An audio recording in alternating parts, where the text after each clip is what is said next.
Row, row, row your boat gently down the stream. We dropped a bomb right on their heads, the best you've ever seen. The fake news and the left are melting down and throwing fits, 'cause we took these bad hombres out and blew them all to bits. The FAFO president has a message for the cartels. If you bring drugs into our country, we'll bomb you straight to hell. It's called F around, and these bad hombres F'd around, and how they found out how they fish food. When they are aqua, it's totally annihilated. Thank you for your attention on this matter.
And a good Thursday evening, everybody. Chris McDonald with you. We had hoped to have had Catherine Corolla with us tonight from New York City. She could not be with us. She had a little weather issue, and her house got flooded, looks like. And so just going to be me tonight.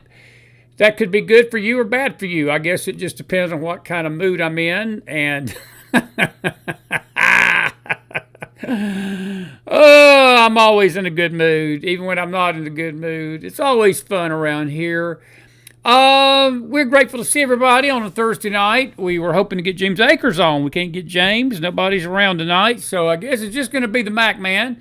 Now, we will have a show tomorrow night. We don't know what we're going to do just yet. Tomorrow night is Halloween, and I'm going to come dressed up like the host of the McFiles, and that will be my costume tomorrow night. So some of you caught that and some of you didn't. Anyway, I've got a old Rodney Dangerfield joke, but I'll save that one for tomorrow night about dressing up on Halloween. We're grateful that you're with us tonight, and a lot of news tonight, and we're good to see everybody in the house. We're going to do a poll tonight. The government is still shut down for the 31st day. Simple question tonight: who do you blame for the government shutdown? And the answer is pretty simple: Republicans, Dems, We'll put Republicans in this first, Dems, and then we'll put Trump. I'm sure somebody have to blame Trump. I'm even going to put Israel in here because I guarantee you somebody probably want to blame Israel for this tonight. That's just people. So we'll figure out who's to blame for the shutdown going on the 31st day, and we'll see. Lord of mercy. Anyway, got a couple of news stories I want to talk with you about tonight. Attorney Maya Cook was on Laura Ingram's program last night, and she had something to say about the absolute horrendous anti-American rhetoric that is being spewed by one Zoran Mandami. And here is Mahek talking about this, and it's not too bad of stuff. Listen to the tape. Strategist Mahek, good to see you. You took issue with one of the words that Mamdani's mother used there. What was it, and why do our viewers need to understand why it may be very problematic?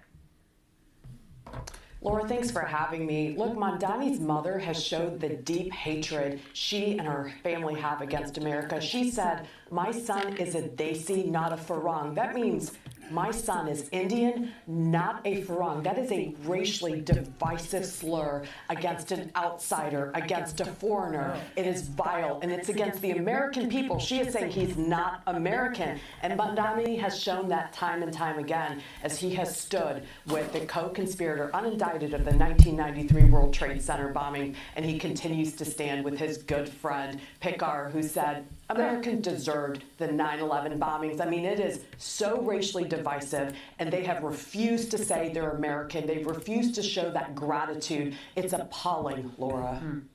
Yeah, we have to go. I'm sorry, we have to take. No, I'm sorry, Mahek. We thought Erica was walking on stage, but also Mamdani's father said something equally as disturbing about the country. Let's watch. America is the genesis. We played this Tuesday night. Colonialism. Abraham Lincoln generalized the solution of reservations. They herded American Indians into separate territories. For the Nazis, this was the inspiration. Hitler realized two things. One, that genocide was doable. So yes, Behek, he is actually equating America's story to Hitler's story. The ethnic cleansing, the extermination of the unwanted. These are his parents. This is what he came from. This is who he was raised by. Now, does the apple fall far from the tree here? Because he's certainly cleaned up his rhetoric a little bit, right? Cleaned it up.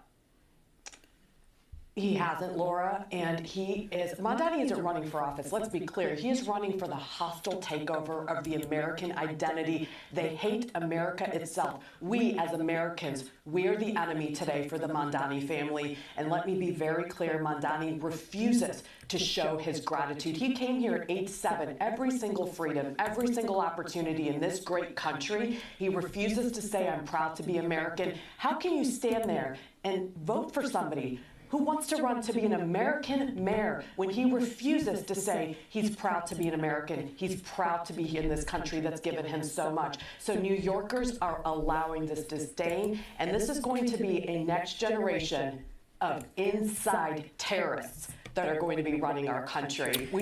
Yes, it is, and that is very disturbing, folks. And, you know, we don't have a latest poll number. I did see something tonight that was somewhat encouraging for the New Yorkers, if I get my hat to stay on straight. The Jewish community has come out 60% to 16, with a roughly 25% undecided right now for Cuomo. And I'm seeing more and more posts that a lot of Republicans are basically saying, look, we're going to hold our nose. But while we recognize that Mario Cuomo is not Mr. Rogers by any stretch of the imagination, he is at least not a communist sympathizer jihadi.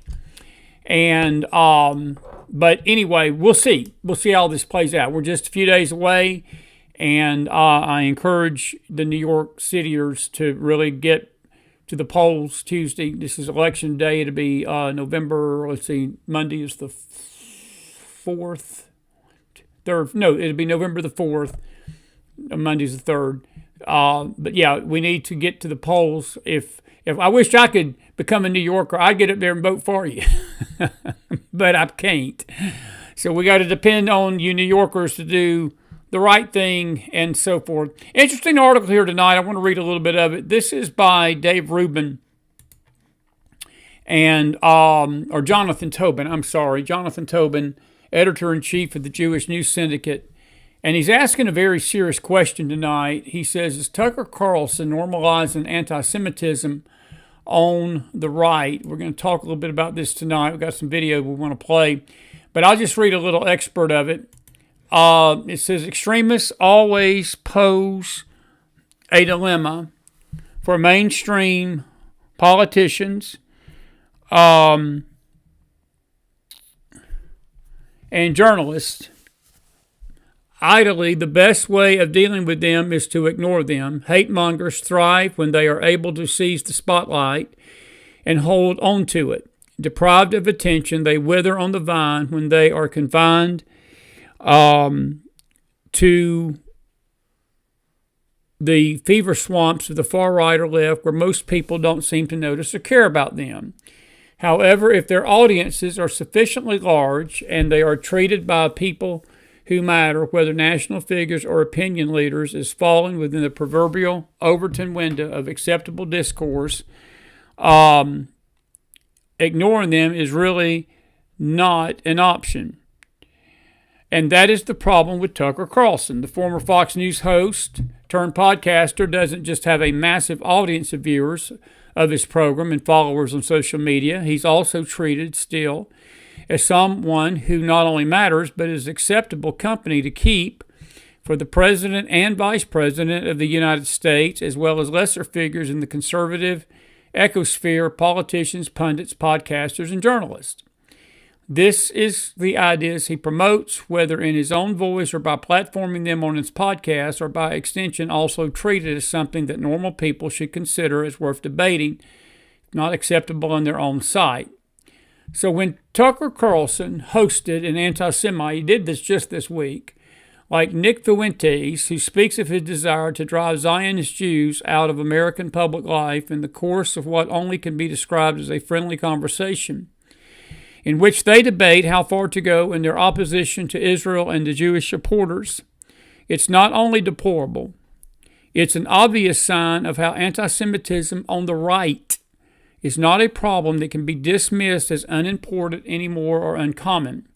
Rather, it's a moment when a tipping point may be about to be reached, when it will no longer be possible to describe Jew conservative hatred as insignificant. That's long been the position of most Jewish conservatives, and they weren't wrong to think that way. In recent decades, anti-Semitism has been mainstreamed on the political left, while remaining marginal on the right, but the intersectional left-wing base of the Democrat Party has largely adopted the mindset of fashionable academic ideology that conceives of Israel and Jews as white oppressors of people of color. They falsely view Israel as a product of settler colonialism instead of an expression of self-determination of the Jewish people in their ancient homeland where they are indigenous.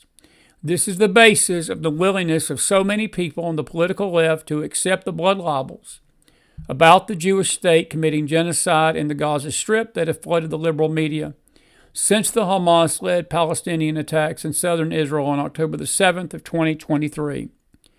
And it's why Democrats are now overwhelmingly an anti-Israel party, as polls now show, and has been demonstrated in congressional votes where most of the members of their caucuses have supported banning weapon sales to Israel. Even those Democrats who long claimed to be strong backers of the Jewish state, like Senator Minority Leader Chuck Schumer, have started to abandon it. The most prominent manifestation of the rising tide of Jew hatred that has swept the globe in the last 2 years has now emanated from the Red-Green Alliance of Marxists and Islamists.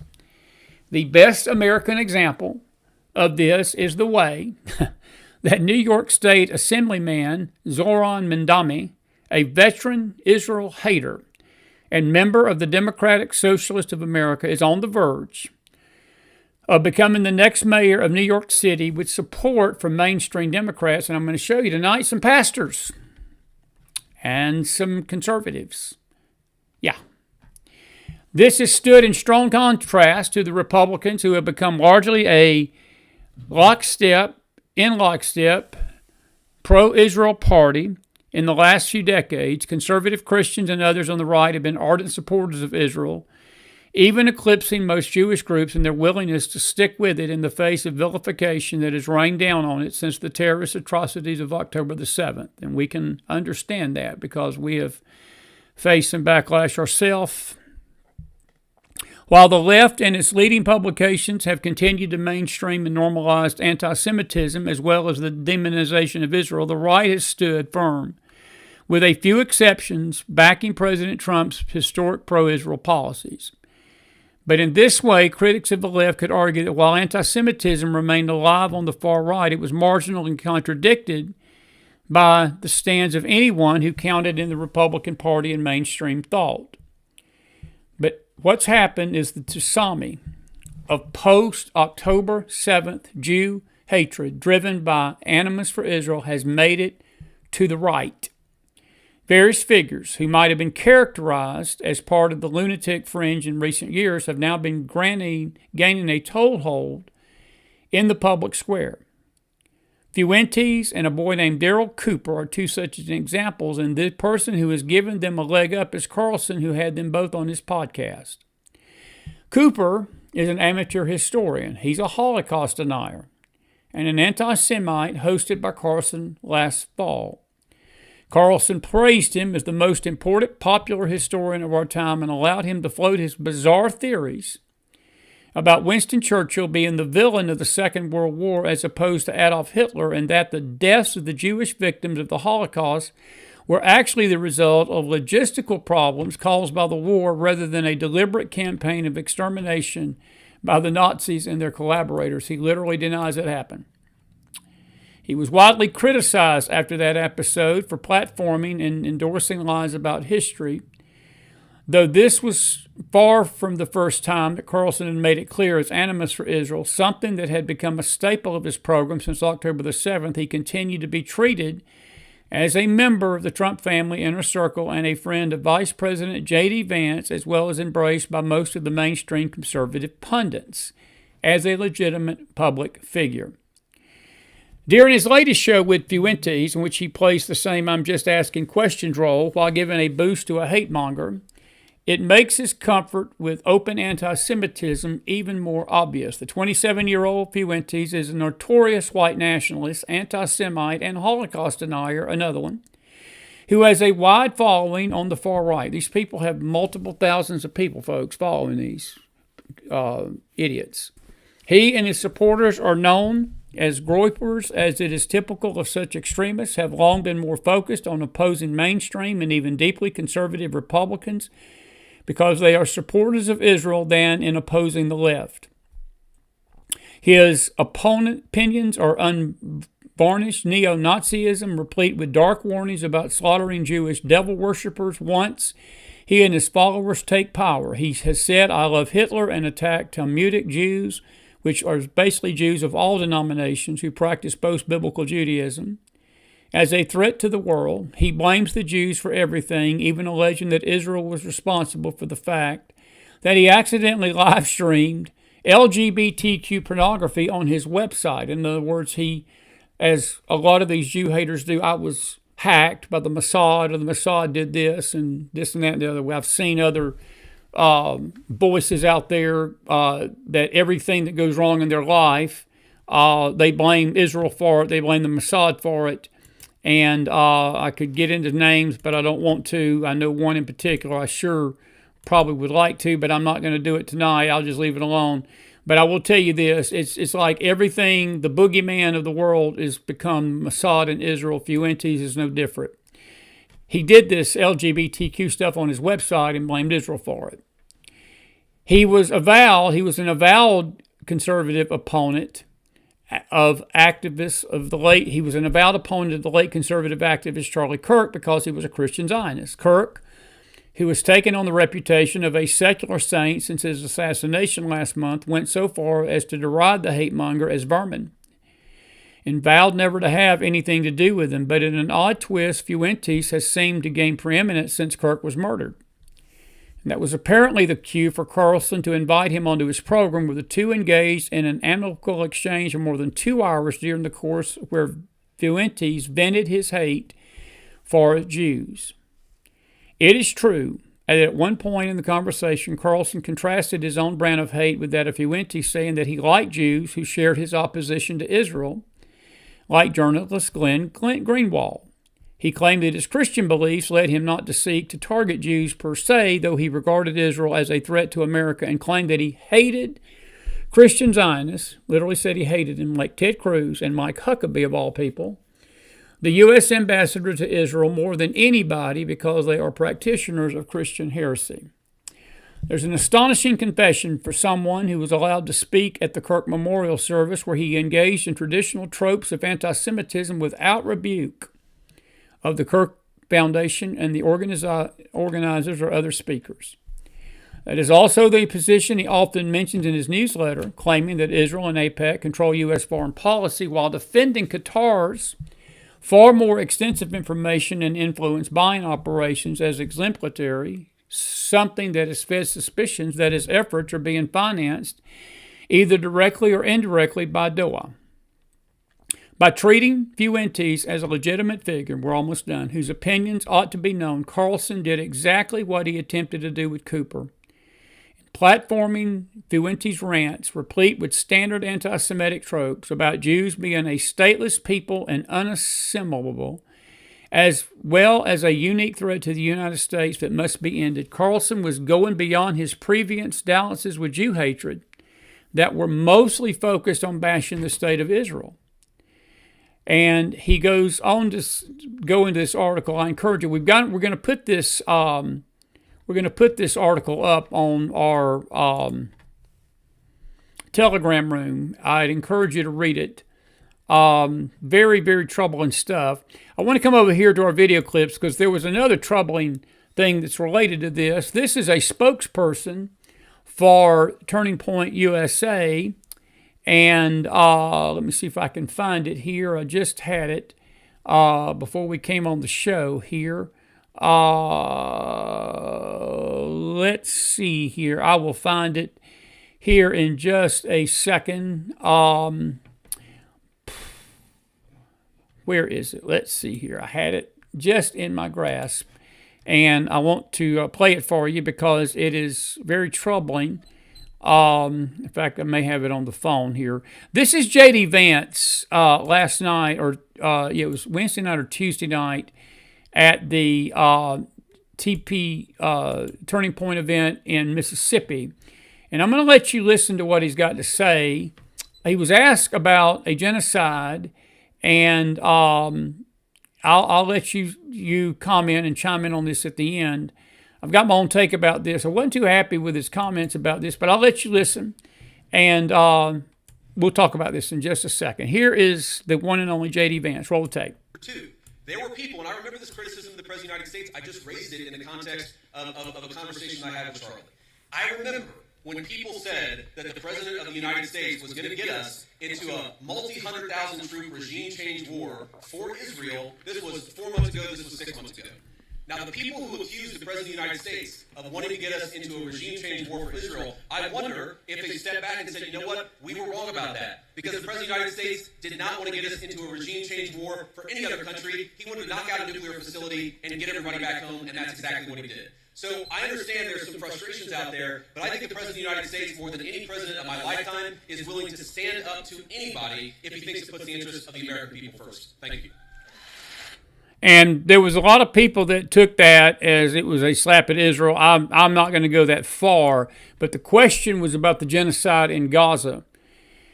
And a lot of Jewish X accounts are not too happy with what they've heard there, and we'll get your take on it in just a second about that.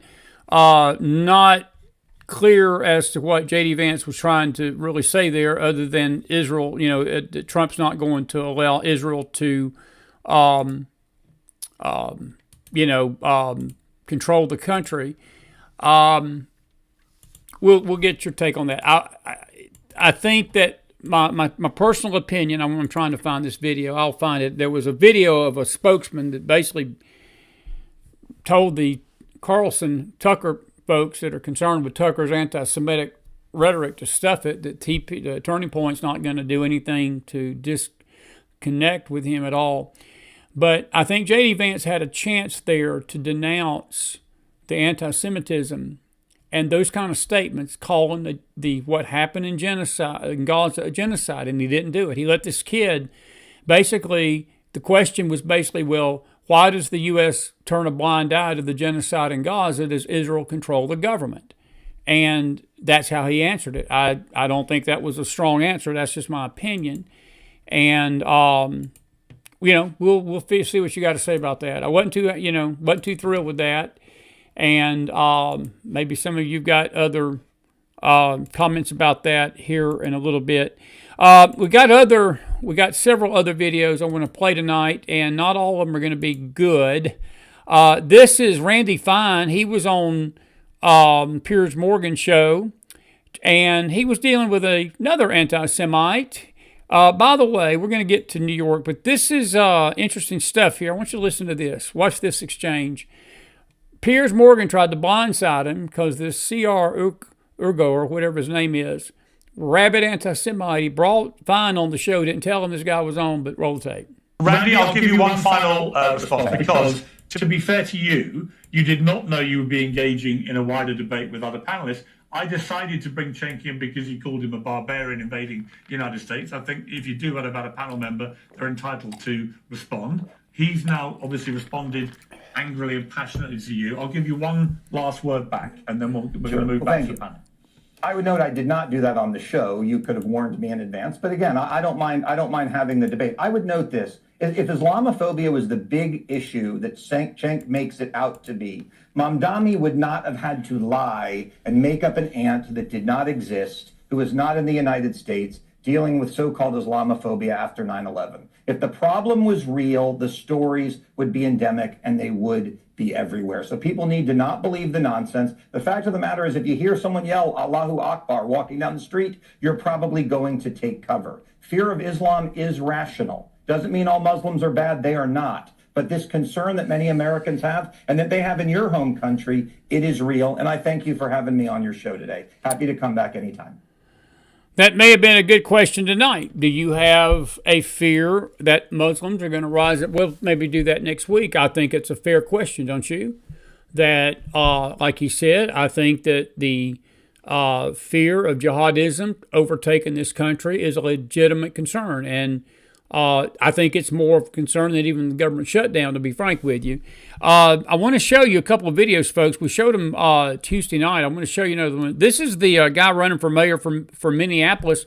He's pledging allegiance to the flag of Somalia and then telling the Minneapolis people, vote for me for your mayor, but I'm going to fulfill my destiny to do the best interest for Somalia, not America. Roll the tape. Assalamu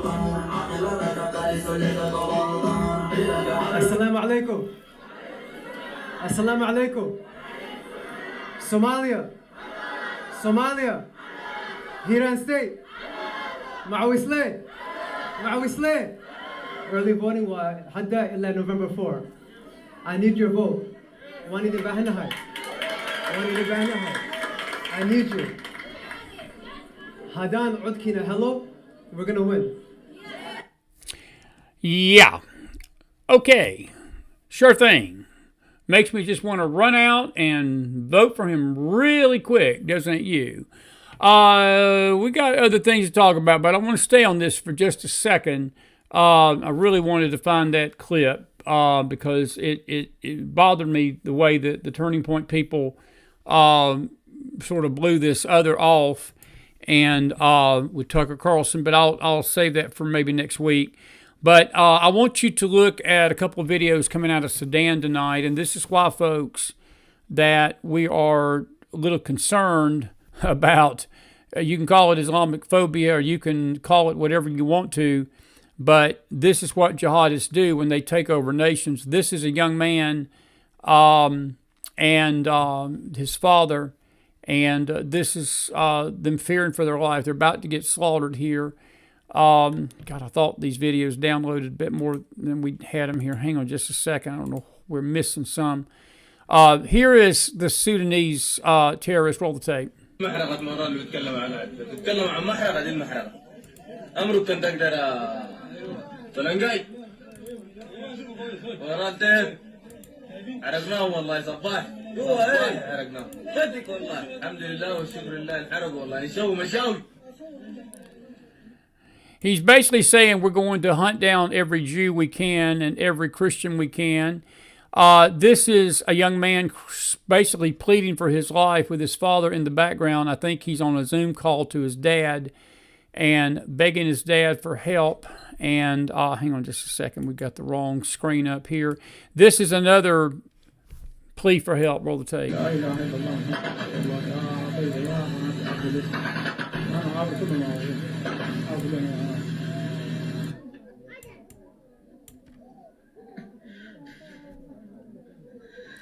That was his dad basically saying his last words before they would execute that man in the upper part of that picture.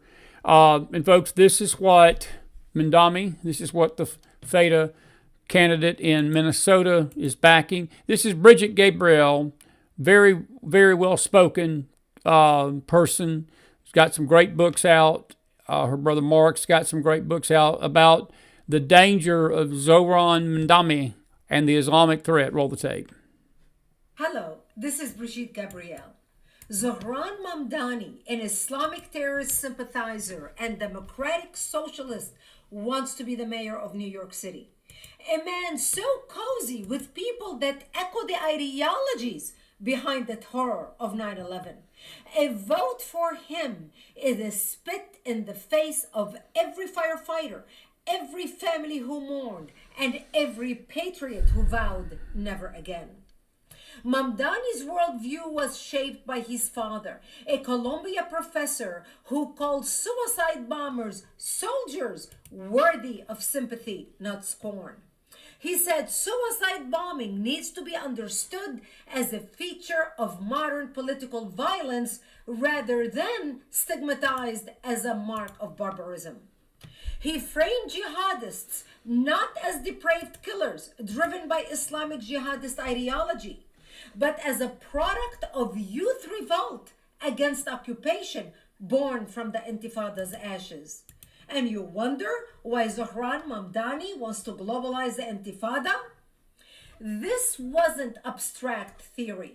It was Mahmoud Mamdani's lens on the world, blending anti-colonial rhetoric with relativism that excuses mass murder if it's cloaked in politics. He ties terrorism's roots to Western imperialism, downplaying the fanaticism fueling groups like Al-Qaeda or Hamas. Zohran, the son, raised in this hothouse of radical academia, internalized these distortions like gospel. Zohran Mamdani's life was steeped in narratives that equate Western strength with villainy and Palestinian resistance with heroism, blurring lines between freedom fighters and fanatics. This paternal poison warps Zohran Mamdani's soul, a worldview where 9/11's architects aren't monsters, but symptoms of our sins demanding atonement through weakness and redistribution. It betrays New Yorkers daily, pushing policies that hobble police, flood streets with unchecked migration, and prioritize grievance over grit. Mamdani ties runs deep with radical Islamists like Linda Sarsour, the anti-Semitic activist who's mentored him, endorsed him, and maxed out donations to his campaign. Linda Sarsour shaped Mamdani's rise, pulling strings on a network of 108 organizations fueling his machine. She defends Sharia law, praises jihadists, and marches with those chanting globalize the Intifada. Members of her family are convicted terrorists rotting in Israeli jails. The same Linda Sarsour, who shares the same close circle of friends like radical Imam Siraj Wahhaj, an unindicted co-conspirator in the 1993 World Trade Center bombing, who once urged jihad on New York City. Mamdani and Sarsour were close with people who call on the destruction of the United States and advocate replacing our system with socialism, Islamism, and Marxism. And how about CARE, the Council on American Islamic Relations, the unindicted co-conspirator in the largest terrorism financing trial in America's history, shares the same orbit. CARE, who supported and helped elect Ilhan Omar and Rashida Tlaib to Congress, and is working to have thousands of elected Muslims into all levels of government on the federal and state level, including Mamdani. Birds of a feather flock together. New York, you witnessed the greatest tragedy on American soil on 9/11. Electing Mamdani is handing the keys to those who sympathize with the perpetrators. He will prioritize radical alliances over safety, turning Ground Zero into a symbol of surrender. What message does that send to the ghosts of 9/11, to the heroes buried at fire departments at New York stations? It's a dagger to the heart of the city that rebuilt stronger, fiercer, unbowed. Mamdani is also a full-throated Marxist socialist, the poster boy for democratic socialists of America, dreaming of seizing wealth, crushing businesses, and remaking New York City in the image of failed regimes. His vision means breadlines and government overlords. Socialism and Marxism breeds dependency, kills innovation. Look at Cuba. Look at the Soviet collapse. New York thrives on capitalism's fire. Wall Street's pulse, Broadway's sparkle, immigrants chasing the dream. Mamdani's poison would extinguish that flame, leaving us in darkness, divided and destitute. New York, you deserve better than lies. Mamdani must be stopped at all costs, or New York, as we know it, will never be the same. It won't just be New York, Bridget. It's going to be the whole country, because he will likely ascend in the political realm of the Democrats. I tell you, I've seen this happen before. I know he can't get president because he was born in Uganda, but his influence is going to open the door for more like him. And this is going to be a very serious matter if he gets elected. I found the video I'm looking for. This is Kevin Roberts. The Heritage Foundation is all okay with the anti-Semitism talk of Tucker and Nick. Roll tape. I'll have more to say on this in the coming days, but today I want to be clear about one thing. Christians can critique the state of Israel without being anti-Semitic. And of course, anti-Semitism should be condemned. My loyalty as a Christian and as an American is to Christ first and to America always. When it serves the interests of the United States to cooperate with Israel and other allies, we should do so with partnerships on security, intelligence, and technology. But when it doesn't, conservatives should feel no obligation to reflexively support any foreign government, no matter how loud the pressure becomes from the globalist class or from their mouthpieces in Washington. The Heritage Foundation didn't become the intellectual backbone of the conservative movement by canceling our own people or policing the consciences of Christians. And we won't start doing that now. We don't take... Well, that's mighty white of you, Kevin. We're glad that you feel that way. Let's listen to what Tucker... This is what they're saying they're not going to cancel. They don't believe Tucker said anything bad here. Nick, roll tape. How do you explain Mike Huckabee, Ted Cruz... And by the way, language warning, Nick has a habit of dropping some bombs here. So for the kids in the house, close your ears just in case. I don't remember this clip being filled with anything, but just heads up, maybe. Language warning. Roll tape. There are a lot like that. John Bolton. I mean, I've known them all. George W. Bush, like Karl Rove. I mean, all people I know personally who I've seen like be seized by this brain virus, and they're not Jewish. Brain virus. Most of them are self-described Christians, and then the Christian Zionists who are, well, Christian Zionists. Like, what is that? Right. And I could just say for myself, I dislike them more than anybody. Because like, what? Because it's Christian heresy, and I'm offended by that as a Christian. That's why. So I don't, like, why not? Like, I'm pissed at the neocons, very pissed. I've said that a million times. I've been mad since December of 2003 when I went to Iraq. And so, like, I went and asked straightforward questions to Ted Cruz, because that seemed like there's a sitting senator who's, like, serving for Israel by his own description. He seemed like a worthy target. I'm not going after MTG, who's, like, the most sincere like, why not go after Ted Cruz? I don't understand. By the way, MTG he's referring to is Marjorie Taylor Greene. She's going to make her View debut Tuesday. She's become Liz Cheney Jr. And this is Max Abraham's take on this. He says, we're watching the implosion of the conservative movement in real time. Heritage is publicly defending Tucker, and they are. Not a good look. Not a good look, Kevin. But I tell you what, let him defend it. Let him keep spewing this anti-Semitism. And if Turning Point don't want to distance themselves from it, that's on them. But they won't have my support. They won't have my support if they do. And that's how I look at it. Folks, and you know, it's always, they always frame these things the way Kevin did was very deceitful. He said, well, a Christian can critique Israel without being anti-Semitic, and that is true.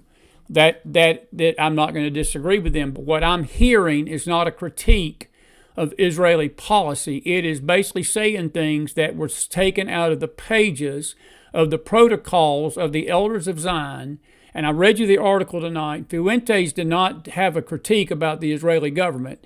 It was basically the Jews control the world. The Jews are in control of the banking. The Jews are in control of the governments of this world. The Jews are genociders. They're colonists basically. They are the reason why he put an LGBTQ porn video on his website. It's their fault that the Mossad somehow hacked his computer and put that on his website. And he uses some of the most vile language. He even said the word, and I'll just quote one sentence. He said to Tucker in that interview, if you download it, he said, I blanked TPUSA. I blanked your organization, and I'm going to keep blanking it, and praising Candace Owens, praising all these crazies on the left. So if this is what they want to back, and this is what Heritage Foundation wants to back, and, you know, have at it. I would be surprised if you put the question to where Nick or Tucker won, how do you feel about Zoran? The reason I'm saying his name right is I've got the moron thing in my head. Zoran Mandami, you'd probably be shocked. Maybe I'm wrong. But it wouldn't shock me if they would be okay with him simply because of his views on Israel. Simply because of his views on Israel. This is Jon Stewart basically telling him yesterday, I believe, that it's a Jackie Robinson moment. And Jackie Robinson, as you know, was the first black man that basically broke into the baseball world. And Jon Stewart was just getting giddy with Zoran. And I've got this computer of mine. I swear I want to... let me see. There we go. That helps a lot. It does not file these things in the order I do them in. Bear with me 1 second here. I want to find that video of... here is... while I'm looking for that one, here is something else. There's Nick. Looks like that's a Nazi salute to me. This is kid. Same kid that was just on Tucker's on Tucker's show, and just a lovely bunch. Just a lovely, lovely, lovely, lovely, lovely, lovely, lovely, lovely bunch. This is, I wanted to play this clip because it's telling. It's really telling that you've got people that are praising Mandami as the next Jackie Robinson. Here it is right here, right staring me right in the face. Jon Stewart yesterday. Roll tape. I wish you all the best. Honestly, I think any New Yorker who looks at someone getting an opportunity, who's representing communities that have not been as represented, a Muslim, a young person, a progressive, a democratic socialist, there are so many different communities that are looking to you, and this, I hate to put it on you, as a bit of a Jackie Robinson moment. And I know that probably wields some weight, but man, oh man, what an exciting opportunity. And I wish you the best. Thank you. A Jackie Robinson moment. That's not all of it, folks. It gets better. This is actor Mandy Patinkin, by the way, who is a Jew, telling New Yorkers this is greatest thing since sliced bread. Roll tape. Rolling. Okay, we've got until Tuesday, and don't take anything for granted, right? No, I've never taken you for granted. I'm not taking this for granted. We are going to win this because we have this extraordinary human being who is going to lead our city and eventually, if we're really thinking, our nation and the world to a better, safer, all-inclusive existence. And that's what I love about this guy. So please head on over to ZahranForNYC.com/GOTV, sign up for a shift, knock on some doors, make some phone calls, and let's win a city. And don't assume anything. Wait until the 8th. And don't listen to her. Listen to him. But we won't keep working. Yes, for a long, long time. You can't do anything better than get out that vote, get your friends to vote, knock on doors, make some phone calls, and don't waste a second. Drive people to the polls.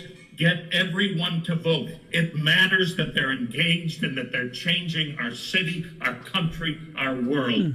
Wow. Way to go, Mandy. What an absolute, that's the most, I've heard a lot of dumb things this year. I've seen a lot of dumb things over the course of 7 years on this network, but I have to say that ranks up there in the top two. That somebody who is a Jew patting Zohran Mandami on the shoulder and saying, we need this man to lead the country. This is Zohran in September of 23, basically accusing the IDF of killing New Yorkers by infiltrating the police. The importance for me of international solidarity is that it takes me out of the American political landscape and reminds me just how tame some of the things are that I'm actually calling for. And it reminds me of the necessity of grounding ourselves in the struggles as opposed to the fights around the struggles. For anyone to care about these issues, we have to make them hyper-local. We have to make clear that when the boot of the NYPD is on your neck, it's been laced by the IDF.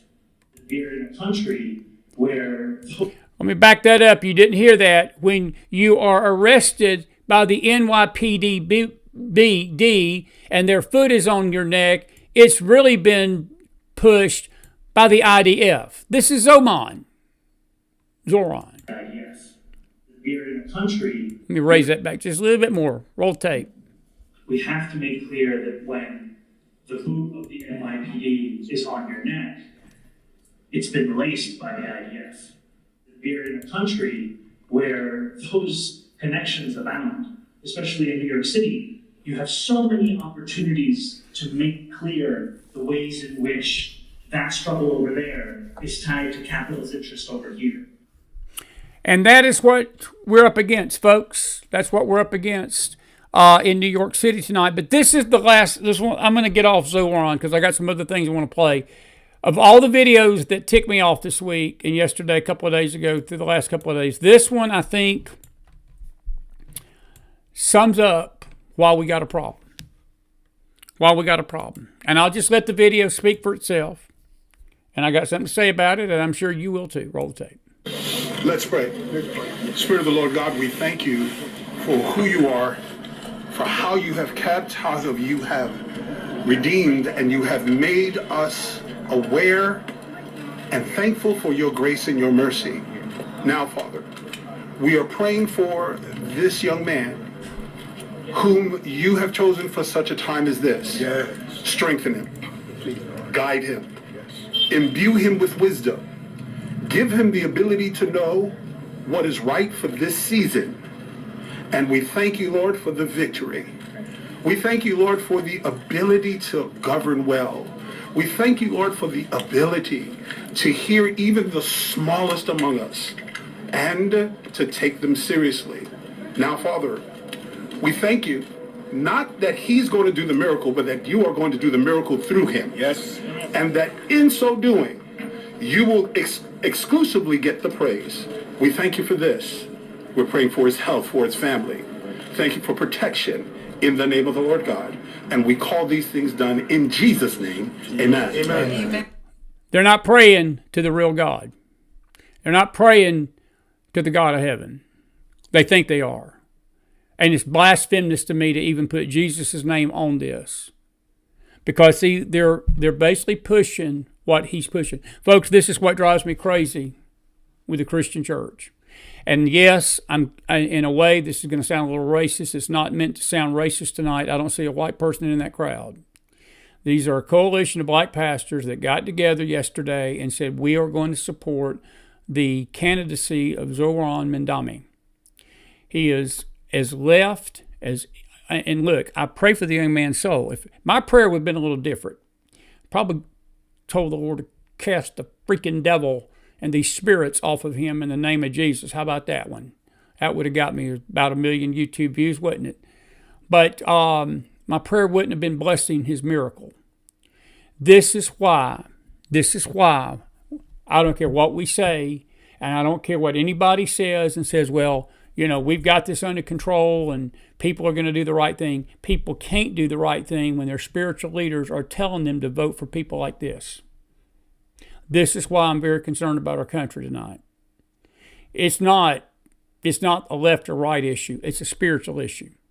Because you got pastors who are deceived, believing this man right here is what New York City needs.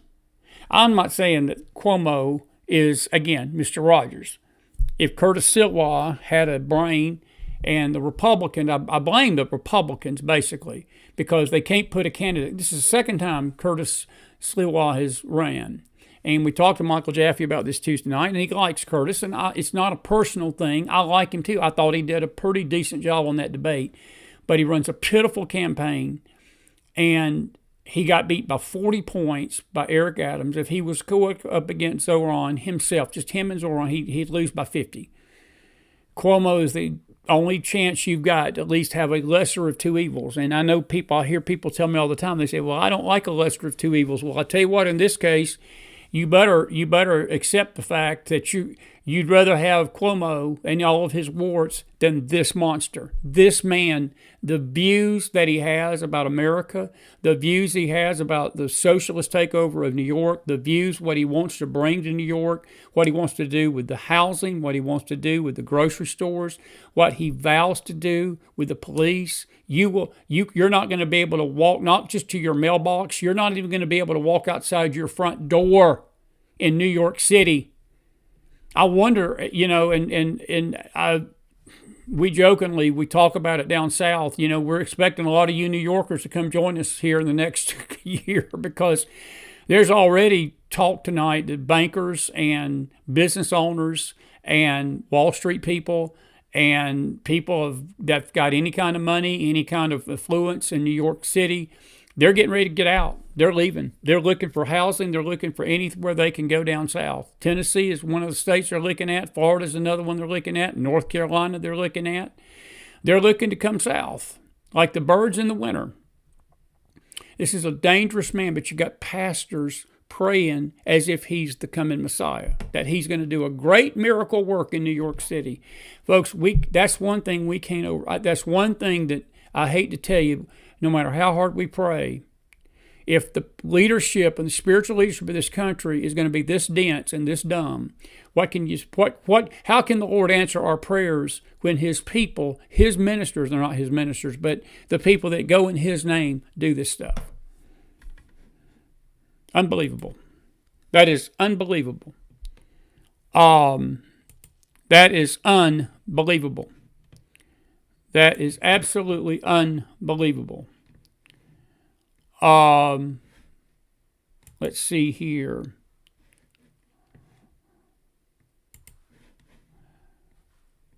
We got a problem over on Facebook tonight. And you Facebook folks, hope you're fine. It looks like we're okay over here on YouTube. Anyway, Deanna, you say women better prepare in New York City to wear the potato pack if the man becomes mayor. You better believe it. You better believe it. You better believe it. Absolutely. And let's see here. I'm not sure what happened there on Facebook. Hang on just a second. Let me...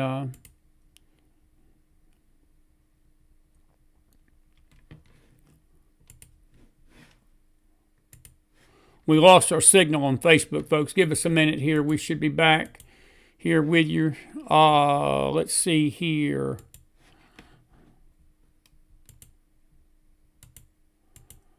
Not sure what happened there.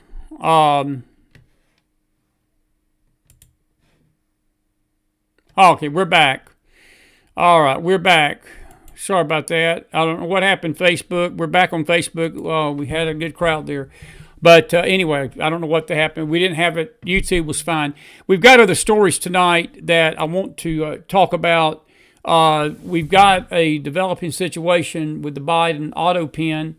They're going to rule some of his rules null and void. And also, it was reported that this judge, Boros, basically allowed the government to spy on some of these senators. Here's Ted Cruz on that. We're going to wrap this up and take your questions. We're going to talk about some other anti-Semitic voices more tomorrow night. I am right now calling on the House of Representatives to impeach Judge Boasberg. Judge Boasberg put his robe down, stood up, and said, "Sign me up to be part of the partisan vendetta against 20% of the Republicans in the Senate." That is a dereliction of duty and a violation of the judicial oath. And I want to thank Chairman Grassley and Chairman Johnson for pursuing this tenaciously like a dog on a bone. We are going to get the answers of every person who signed off on this abuse of power, and mark my words, there will be accountability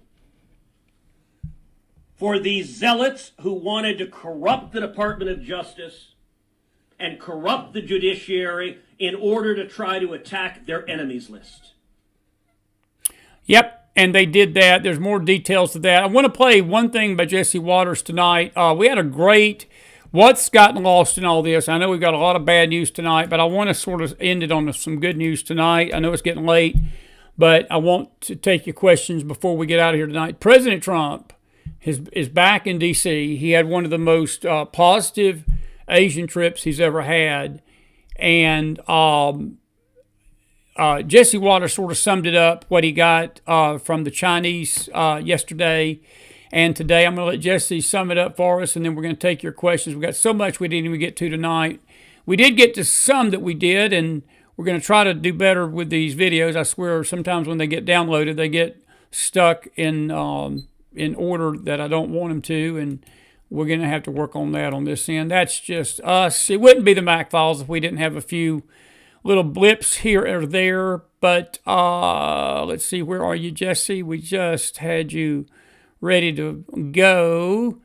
Let's see here. Where are you? I'll find it. The second I get off this show, I'll find the video of Jesse talking about Trump in China. But while we're doing that, this is Benny Thompson talking about the Biden auto pen. Watch this, and then we'll... Nobody elected Jill Biden. And she just acted as the de facto president. And that's what many reports have have said, and she even ran cabinet meetings, Mr. Chairman. Mm-hmm. And it it was grotesque to watch. No one's ever seen a woman behave like this in the White House. And what's to be made of Joe Biden's role in all this? Well, she had a significant role. We didn't bring Jill Biden in because it was going to take forever, and time is of the essence, because you've got a situation where a lot of these people in the deep state can't be held accountable. I know there's a lot of people frustrated that no one's been arrested yet or anything else. Well, a lot of them were granted pardons. Well, now, with our investigation, the pardons, if the Department of Justice does what we've recommended, the pardons will be declared null and void. So there's nothing stopping the Department of Justice from going after the deep state and going after Dr. Fauci for everything that he put us through, or the January 6th committee for falsifying documents, or the Biden family for taking millions and millions of dollars from our enemies around the world, lying about it, and then not paying taxes on it. I mean, the list goes on and on and on of who the auto pen pardoned on the way out the door. And again, there's no chain of custody. Every staffer essentially gave a different account for how the auto pen was to be used. And I don't think that would hold up. If you ran a Fortune 500 company and operated like that, I don't think that would hold up in a circuit court in any state in America, much less the presidential power of the pardon and the way that was operated by the Biden administration. Should Joe Biden's Dr. O'Connell, should he lose his license? Well, I think that he's going to have to explain why that they didn't give Joe Biden a cognitive test. I'll tell you why they didn't, James. That's not a hard question. I don't want to play any more of that. Bottom line, folks, are looking at these pardons. Here's Jesse. We're gonna talk about the pardons a little bit more this week, next week for sure, with James Akers when we get him on. But this is Jesse on the win. We'll go out a positive note. Get your questions ready. This is Trump's big win in Asia. Roll the tape. Trick or treat. Trump spent a week in Asia negotiating with the world, flew back on a red eye, and still had enough gas to hand out candy. If this were Joe, he'd be sleeping until Thanksgiving. But there's no sleeping at this White House. You can't even get a bit of shut-eye on Air Force One. When you go on one of these 23-hour international trips with Donald Trump, if you're lucky, he'll sleep 2 hours. If you're unlucky, he'll be roaming around Air Force One, busting your chops because you've fallen asleep. You're like, oh, he's low energy. Look, he's already asleep and he's, been on the plane for 18 hours. He wakes up the journalists for midnight gaggles. He wakes up the journalists for midnight gaggles. No one was sleeping on this trip back home. If the president didn't wake you up, the turbulence did. These are rough winds in Asia. I must tell you, this is a rough flight. We could have waited an hour, maybe. These are a little tough. These are tough conditions for interviews. They're going to be watching Trump. They're going to say he didn't look too good. He's got the shakes. I don't have the shakes, but people are going to think I do. The flight was bumpy, but the sit-down with Xi, smooth sailing. Overall, I guess on the scale from 0 to 10, with 10 being the best, I would say the meeting was a 12. Trump had the upper hand from the start. He made sure to win the body language battle at the first handshake. And we're going to have a very successful meeting, I have no doubt. But he's a very tough negotiator. That's not good. Trump never took his eyes off this Chi-Com. During the meeting, Xi kept looking down at his papers. 47, staring him straight in the eyes. Xi knows who deserves a prize. Mr. President, you care a lot about world peace. And you're very enthusiastic about settling various regional hotspot issues. China is calling Trump the peace president, but don't take it for granted. Just because 47 wants peace doesn't mean he's not prepared for war. Trump's making sure we're in tip-top shape. He's ordering the Department of War to start testing America's nuclear weapons. That's a big developing story I want to get with James Akers about next week. First time in probably 30 years that's happened. That's why we have a commander-in-chief, thank God, called Donald Trump, not Joe Biden. Roll the tape. For the first time in 30 years. And we're also helping South Korea build a nuclear-powered submarine. And we're doing it in the Philly shipyards. If China behaves, there's nothing to worry about. Trump would rather strike deals than targets. and he's leaving Asia with a China deal. I put a 20% tariff on China because of the fentanyl coming in, which is it's a big tariff. And based on his statements today, I reduced it by 10%, so it's 10% instead of 20% effective immediately. I believe he's going to work very hard to stop the death that's coming in. China has been promising to help us curb fentanyl for years, so we'll believe it when we see it. Trump told them, do the right thing, and if they know what's good for them, they will. Less fentanyl, more soybeans. The Chinese have agreed to buy 12 million metric tons of soybeans during this season, and then for the next 3 years, they're going to be buying a minimum of 25 million metric tons per annum. American farmers are thrilled, so are the taxpayers. No bailout. And it wasn't just soy. Xi wants a taste of American energy. Trump says the Chinese agreed to start buying oil and gas from Alaska. And the more China buys oil from us, the less they buy from Putin.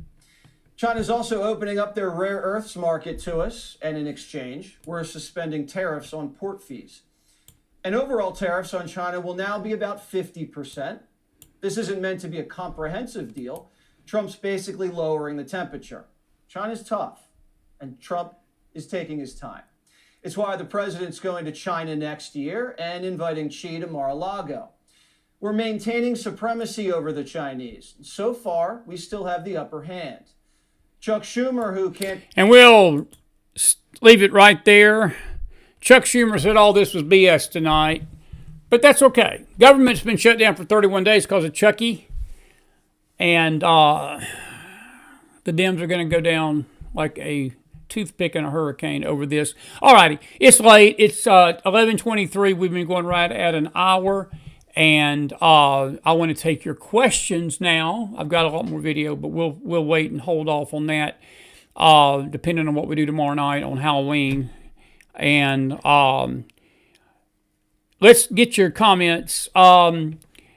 Corey, I've got to actually go back to the other show. You have some great comments. Chris Davis was about the pastors. He said, those aren't pastors. Those are apostles of Satan himself bringing in the Antichrist. Chris, I don't disagree with that whatsoever. The judge, Boris Corey, what she's referring to, he needs to be stripped of everything.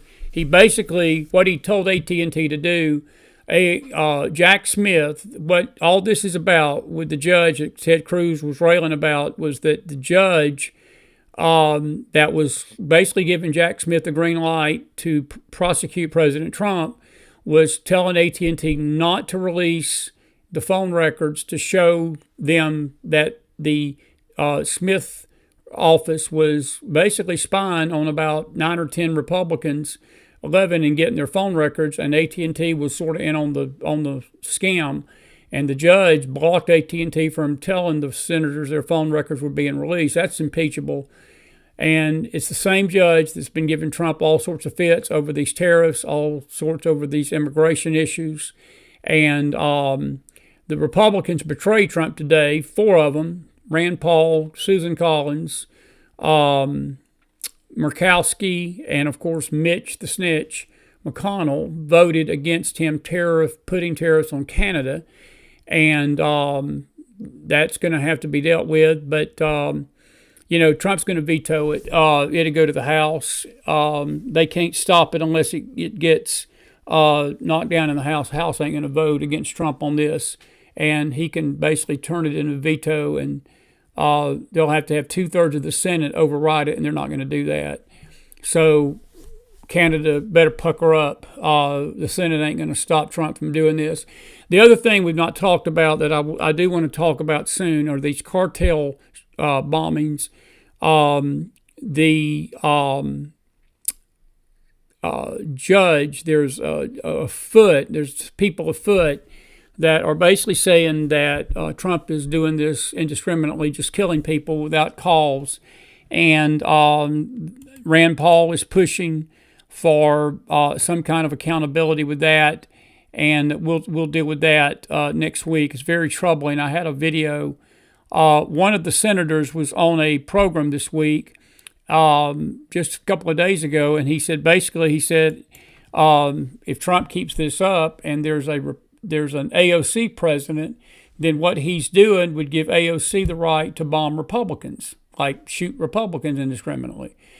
You know, the left is always telling us to calm down our rhetoric, and then they're saying that they're going to shoot us if AOC gets president. Not a good look. Not a good look at all. Pat and Deb, you say I don't trust China. I don't think anybody does. I don't think Trump does. I think that he's putting these tariffs on there and so forth. But we'll see. We'll see how it plays out. I think it's a cautious optimism, but I don't think Trump's a fool, and I think that he's very aware that China's not a fair player. I will say this about President Trump, and you know, I know that people get a little upset sometimes with his statements, and I know this much about President Trump. What I've watched over him is 2 terms. He's always going to put a positive face, and you have to. When you're in another person's dojo, they were on neutral territory in South Korea, but he was not going to embarrass Z. He was not going to make any kind of grandstanding statement over there. I think that's why they're agreeing to a mutual trip, him over there again next year, Z coming to Mar-a-Lago. And they're never going to say anything publicly. We don't know what's going on behind the scenes. I do not believe that Trump is being basically snookered by China. That's what Chuck Schumer was trying to say tonight, that he got rolled over by the Chinese. Well, I don't see how he got rolled over. Basically, Trump's the one that had a 100% tariff going on them in 2 days, and Z basically buckled and said, I tell you what, we'll do whatever you ask us to do. Because in 2 days, China was going to face the wrath of the American tariff, and they came to the bargaining table, and that's sort of why we had this meeting, because Trump's strength. But sometimes people just need to chill and take a little chill pill about Trump's public comments with these leaders, because you've got to. It's called diplomacy. You can't get out there, and what we would like to do is just hammer Z and, you know, threaten the Chinese and all this. We live in a world where America is part of the world. We don't own the world. We're leaders, and that's what leaders do. We show mutual respect to other nations. Do I trust the Chinese? Nope, I do not. But I think that Trump is doing the right thing by at least giving them a chance, just like he's given Hamas a chance, and Hamas is not taking it. And if China don't take it, they're going to find out pretty tough things next year about their economy. We will cripple their economy, because Jesse said one thing that's true. We still have the upper hand on them. And as long as you've got American leadership that recognizes that and deal with them accordingly, we're going to be okay.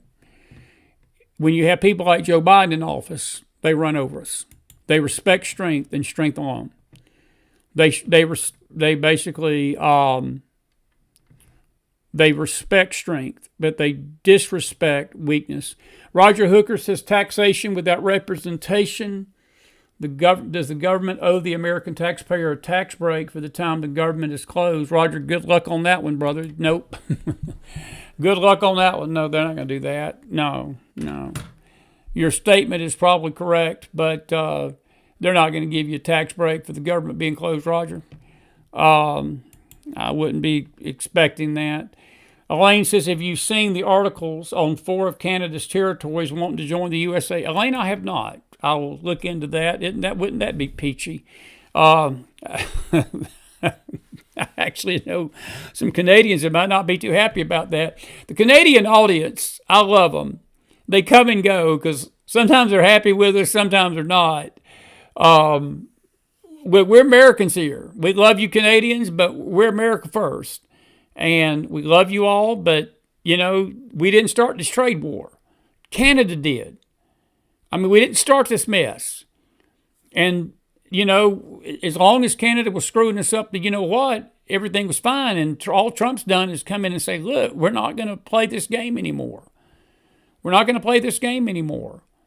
And That's what the Senate is trying to stop. They're literally trying to stop Trump from getting a fair playing field with Canada. And I think that another question I should have asked is, how long do you think this shutdown is going to last? That'd probably be a good discussion tonight. Anyway, good. Lane, we'll check into that. Carol Smith, let's look at what we got in YouTube tonight. What are the chances of major civil unrest or war because people saying they will steal food if they don't get food stamps? Carol, we actually was going to come on tonight and talk about that. There are some states that have declared states of emergency over this. New York State, I understand, has done that. And really, it was the topic of our show tonight, but we got off on other things. I would say on a scale of 1 to 10, I would say about an 8.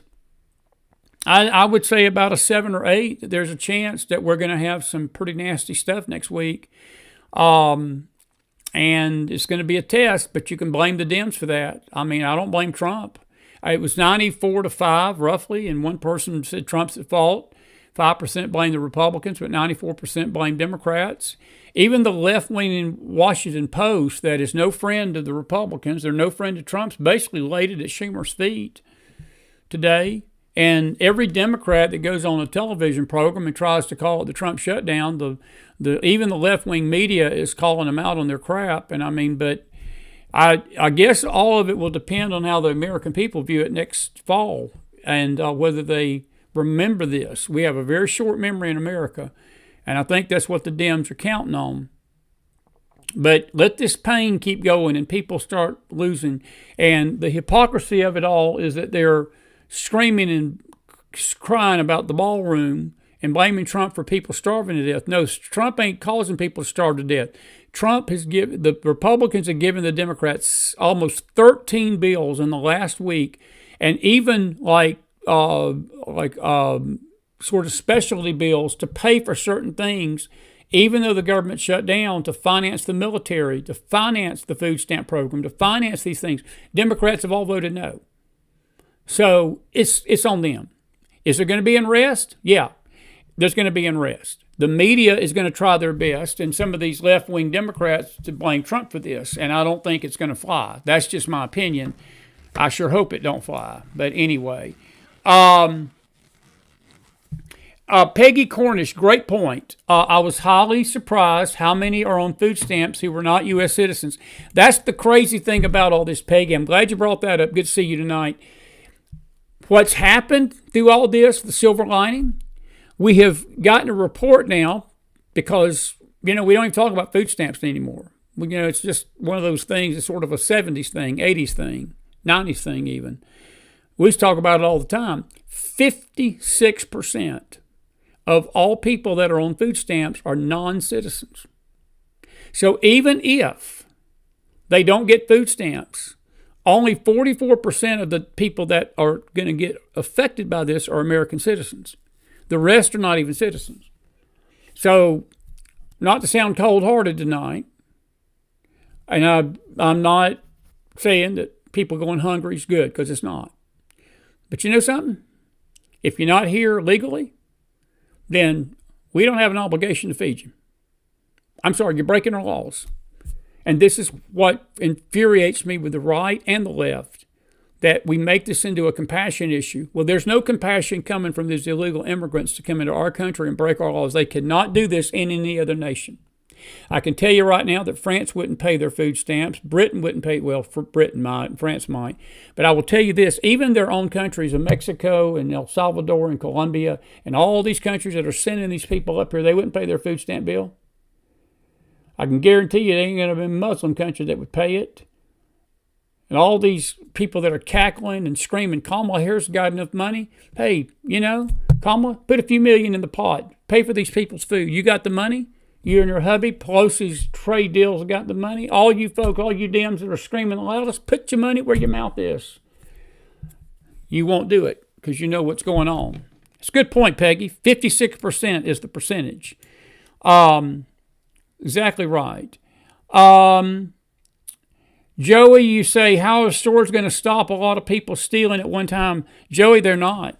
They're not, Jojo. I hope I pronounced your name right. I don't know. That's sort of what Carol Smith's saying. There's going to be a lot of unrest.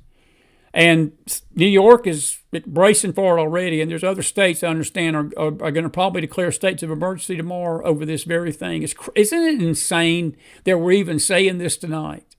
I mean, isn't it insane that we are literally having a state of emergency over food stamps to non-citizens? It's nutty, ain't it? It's just nuts. Almost as nutty as Tucker Carlson's podcast. What are my thoughts, Mike, about Arctic frost? They're very simple, Mike. Good to see you tonight. I hope that every last one of these you-know-whats that was involved in it spend the rest of their natural-born, pathetic lives in jail. I hope Pam Bondi is going to show strength in pursuing these people. They do not need to let Jack Smith off the hook. Jack Smith is begging for mercy. He wants to come and speak to Congress. Well, I tell you what, come on and speak to Congress all you want to, but you better bring your lawyer with you. And maybe a change of clothes. Because if it was up to me, Jack Smith would already be in jail. Barack Obama would be in jail. Hillary would be in jail. Nancy Pelosi would be in jail. Liz Cheney would be in jail. All of them. The J6 thing and the Arctic frost thing are connected. The same players that were trying to jail Trump for J6 and all these Republicans are behind this Arctic frost. John Brennan, he's under investigation. And the sad thing about it tonight, folks, is these judges.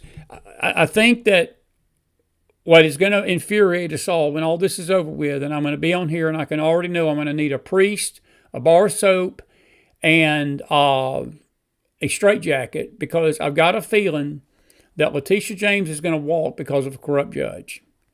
I've got a feeling that James Comey is going to walk because of a corrupt judge. Pam Bondi needs to be more smart about who she assigns these cases to, because those cases are assigned by the Department of Justice. And the way they've done it, you've got a Biden judge and a Clinton judge over both those cases, and they're already basically pushing for the removal of the DOJ attorney because James and Comey's complaining they don't like her. Well, I hate to tell you, criminals out there, you don't get to choose who prosecutes you. But these you-know-whats are letting them do it. So, Mike, your question is an excellent one. I'm on board. The way our justice system is so messed up right now, I don't put a lot of faith that any of these people are going to see justice. Not on this side of the earth. But they need to. They need to. And I pray every last one of them sees a jail cell. Let's see here. Bear says this needs to stop immediately for non-citizens. I'll agree, Deanna. Good to see you tonight. It's a huge problem with all the anchor babies. They'll be brawling over frozen turkeys. Deanna, it is supposed to be the last Friday of November is Black Friday. It's going to be Black Monday. Come Monday, when we wake up Monday morning in the country, it's going to be Black Friday early, because you've seen people literally beat each other up over televisions on Black Friday. I think you're right. I think this time it's going to be over frozen turkeys. My wife sent me something about Walmart, and there's rumors that Walmart's even going to shut down to customers, that you're going to have to go online Monday and order from Walmart online, and because they're afraid people are going to bust into the stores. And you better get what you got to get this weekend, folks. That's all I got to say. We got one more day. I'd be going to Walmart tomorrow. CJ, you says, are we looking at an all-you-can-steal fest? Oh, I would say that's probably true.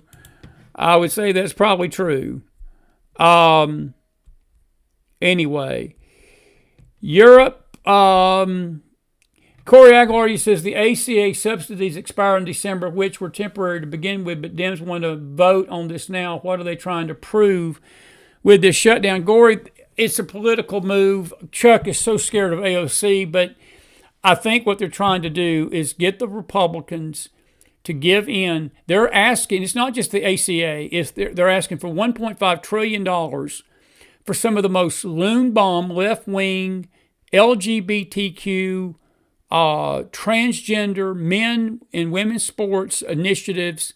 The ACA is a ruse because it's hiding this push.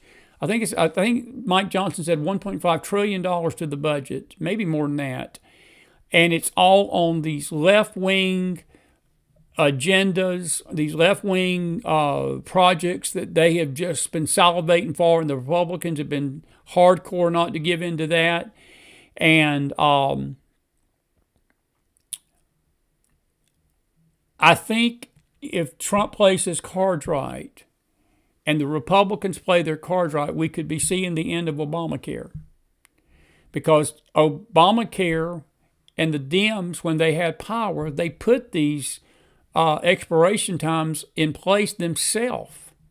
Republicans didn't do this. The Democrats created this problem to begin with when they put the midnight clauses where these things expired every 3 to 5 years, and they're the ones that did it. And look, I know some of you out there have been on Obamacare, and I was on it for a few years. Thank God I'm not on it anymore. But without them subsidies, I mean, some of us would have been paying almost $1,500, $2,000 a month for a life insurance policy or a health insurance policy. Nobody can afford that, folks. But that's the Obamacare sham. And the Democrats put this whole stack of cards together. And, House of Cards, it's going to collapse. I hope it does. And Republicans, if they want, I'll tell you what will be the destruction of the Republican Party. If they cave on this, it's over. You can expect a Democrat-controlled House next year if the Republicans cave. I predict that. And Elaine, that is very well said. The Dems are trying to get back what the Doge took away from them, and so forth. Let's see here. Any other questions?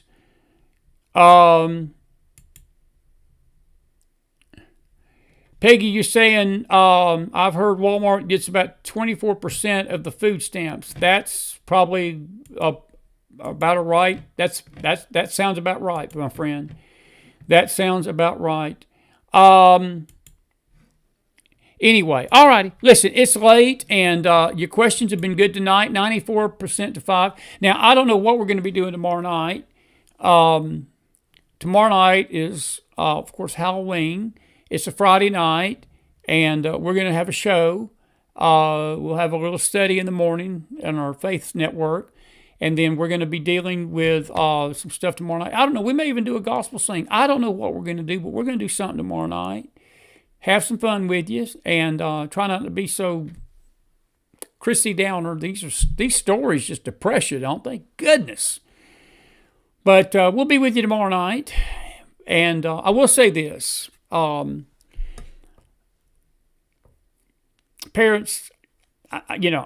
it's your call what you do with your kids, but I would just give you some advice tonight if you'll take it. Keep your kids off of this Halloween tonight or tomorrow. Don't be putting your kids out here in this world doing it. Such an evil holiday. And I know President Trump was giving out candy tonight and giving kids things, and I admire him doing that. The holiday itself is one of the most evil on our calendar. And there are not too many holidays that glorify evil the way Halloween does, but it is an absolute salute to the child sacrifice of the Druids. It was called Samhain way back in ancient times, and it was literally a night of child sacrifice. And the way I look at it is if we allow our kids to participate in it, we're as good as sacrificing them up to these demon spirits. And I know that's tough talk, and, it sounds a little fuddy-duddy and old-fashioned these days, and that's okay. But I'm just telling you, I wouldn't be letting my kids be involved in it. Why don't you have your time together with them, play a game with them, love on them tomorrow night, have some family time, do something, listen to the McFiles. We'll have some good time here. We may even play some gospel music. Come listen to some music with us or something. Just take that food for thought. Take that as some friendly advice. And we need to pray. We need to pray against tomorrow night. I hope that you understand that. CJ, you says, do you think the Dems really want to see the unrest as a ploy to use against the Republicans to try to disrupt the election? No. The Dems are just evil, CJ. The Dems are just... Liberalism is a mental disorder. And because the Dems are liberals, most of them, there's only one, you realize, CJ, there's only one Democrat right now that is making any sense whatsoever, and that's John Fetterman. That's it. Out of all the Dems, he is the only one that's making any sense. And he's still a Dem.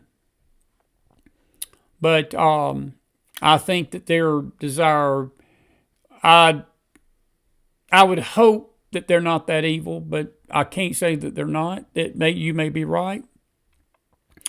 If they are going to do that, then they're going to pay a very high price for what they're doing. I think the American people, at least there are some that are left that are still got their head on their shoulder, will understand and see through that. I would think, CJ. But we'll see how this plays out. If I was the Republicans, though, I would not be caving into this mess because what's at stake is very deep. All righty. Listen, we've sort of rambled tonight. We hope you've gotten something out of this. And we've sort of had a potpourri. And I don't know where all my guests are. I called 1, 2, 3, 4 folks trying to get them on tonight and didn't even get a response. So they must have had a Thursday night. They must have said, we don't want nothing to do with the McFiles tonight. So you had the Mac man with the cowboy hat on. And if you enjoyed the show, put some fire on the chat. Good to see Charlotte Brown come into the house. Good to see you, Stephen Fina-Hoyt. Good to see you, Susan Pruski. Good to see you, all you folks there. And good to see all our Facebook folks tonight. If you enjoyed the show, put some fire in the house. Roger, whenever I get a question of why is Rand Paul defending the drug cartel, when I get questions like that, why these politicians do what they do, I can't answer that. I'd call him up and ask him, Roger. Maybe Rand can tell you, other than he's just being crazy and a nut, which he is. You Kentucky people, I swear, not you, Roger, I know you're not from Kentucky, but I swear you Kentuckians, y'all can pick them. Between Massey and Rand, and then Mitch, Lord have mercy. Lord have mercy. What a mess. What an absolute joke. And anyway, have no idea why he does what he does, or any other politician does.